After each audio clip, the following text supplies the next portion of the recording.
134, Mazmur 134.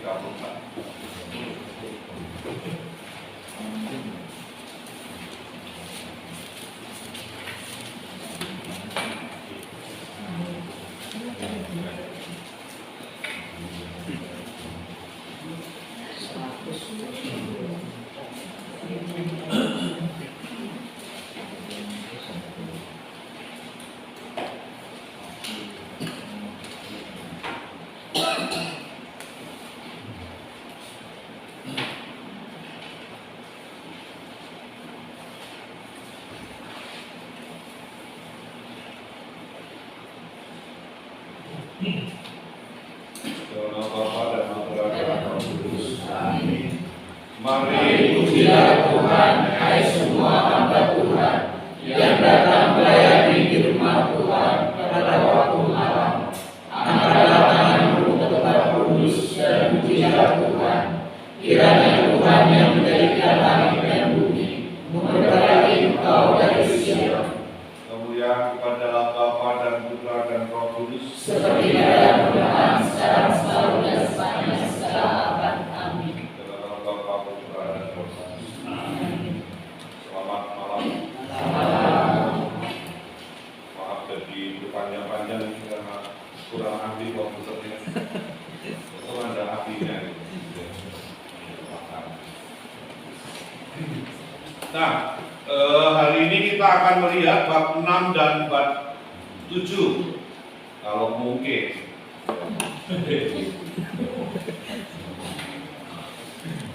Di kemarin itu kita sudah ngomong mengenai korban penebusan salah dan sebagainya. Kita akan melanjutkan itu di dalam bab 6 dan bab 7. Jadi kalau kita lihat mungkin pengantarnya Bapak Ibu, ini isinya apa sih sebenarnya?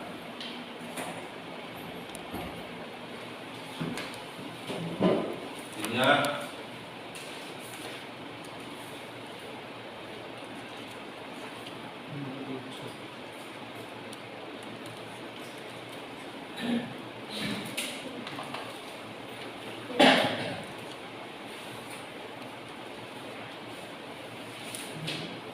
bab ini isinya adalah ini, dan dialamatkan kemana? Bagi para imam pembawa korban, gitu ya. Lalu tema pokoknya itu di sini adalah makan makanan persembahan. Kemarin sudah ada yang menanyakan kalau makan persembahan itu gimana itu. Nanti kita bisa lihat itu. Imam bisa memakan semua makanan persembahan, tetapi umat biasanya hanya bisa memakan kurban perdamaian. Nah, beda kan? Jadi hanya ini saja. Tapi kalau imamnya itu bisa mengambil bagian dari ini makanan persembahan. Tapi tidak semua, karena yang lain kan dibakar atau itu ya. Nah, lalu misalnya nanti akan dilihat di situ 6 ayat mulai ayat 8 itu misalnya di sana ada korban sajian, korban bakaran dulu ya. Coba kita baca dulu korban bakaran.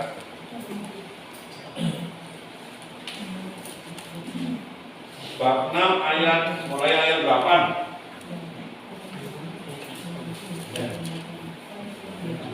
Tuhan berfirman kepadamu, perintahkanlah kepada Harun dan anak-anaknya. Inilah hukum tentang korban bakaran. Korban bakaran itu haruslah tinggal di atas perapian, di atas mezbah semalam-malaman sampai pagi. Dan api mezbah haruslah dipelihara menyala di atasnya. Imam haruslah mengenakan pakaian lenannya dan mengenakan celana lenan untuk menutup auratnya. Lalu ia harus mengangkat abu yang ada di atas mezbah sesudah korban bakaran habis dimakan api, dan haruslah ia membuangnya di samping mezbah. Kemudian haruslah ia menanggalkan pakaiannya dan mengenakan pakaian lain. lalu membawa api itu keluar perkemahan ke suatu tempat yang tahir. Api yang di atas minyak itu harus dijaga supaya terus menyala. Jangan dibiarkan padam.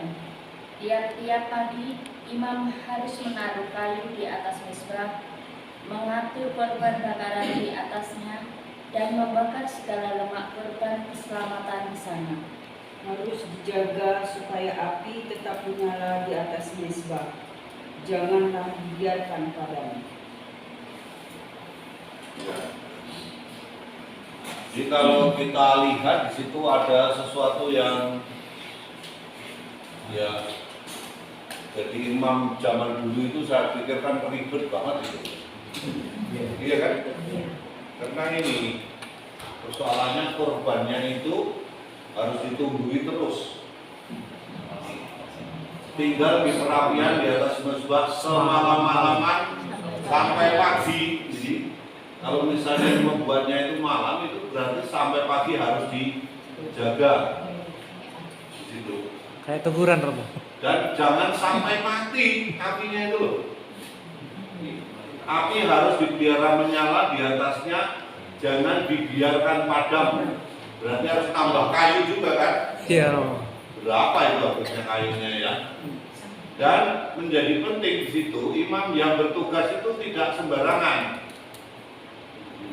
Di sana dikatakan imam memakai pakaian khusus dan penutup aurat.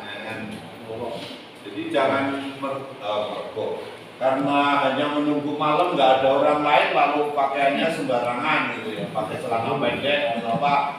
Ternyata nggak bisa juga itu, tapi tetap harus memakai pakaian khusus.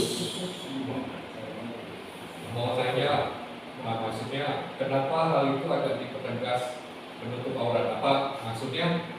Apakah ya seperti tadi Romo singgung pakai pakaian biasa atau gimana itu? Apa di situ dipertegas pakaian khusus terus terutama ditekankan penutup aurat itu? Pakaiannya harus pantas ya jelas. Karena kaitannya itu kalau nggak pantas itu mati itu loh biasanya tuh. Jadi memang harus pakai pakaian yang pantas ya, sopan. Dan memang kalau pakaian imamnya itu memang ribet sekali karena dia harus pakai lengannya, dan kalau kita lihat kemarin yang di keluaran itu kan double-double kan pakaiannya itu. Ada tambahan-tambahannya. Dan saya kira ada unsur yang amat penting di situ ketika harus dijaga itu ya. Tadi saya cari referensi lain di tempat lain, ada banyak. Nah ini misalnya, kenapa harus dijaga sampai pagi? Tiap pagi para imam harus memimpin persembahan kurban bakaran. Apinya harus selalu menyala sepanjang hari sebagai ungkapan bahwa umat Israel selalu menyembah Allah. Nah, itu loh. Itu pentingnya. Jadi menyembah Allah itu kan adalah keseluruhan hidup. Itu yang mau dikatakan. Kalau Rasul 1 Paulus nanti menekankan sesuatu yang lain lagi, tapi sebenarnya intinya sama. Kalau Rasul 1 Paulus itu mengatakan bahwa ibadatmu yang sejati adalah seluruh hidupmu. Itu mau mengatakan bahwa ibadah itu bukan hanya masalah doa, masalah liturgi, tetapi mau menunjukkan bahwa seluruh hidup yang kita kerjakan itu dikategorikan sebagai ibadah. Maka cocok dengan ini. Itu. Tadi itu ya. Api harus menyala terus-menerus, jangan dibiarkan padam. Jadi persembahan itu, doa itu, ibadah kepada Tuhan itu adalah seluruh hidup. Kadang-kadang kan kita hanya merasa beribadah itu kalau kita ke gereja.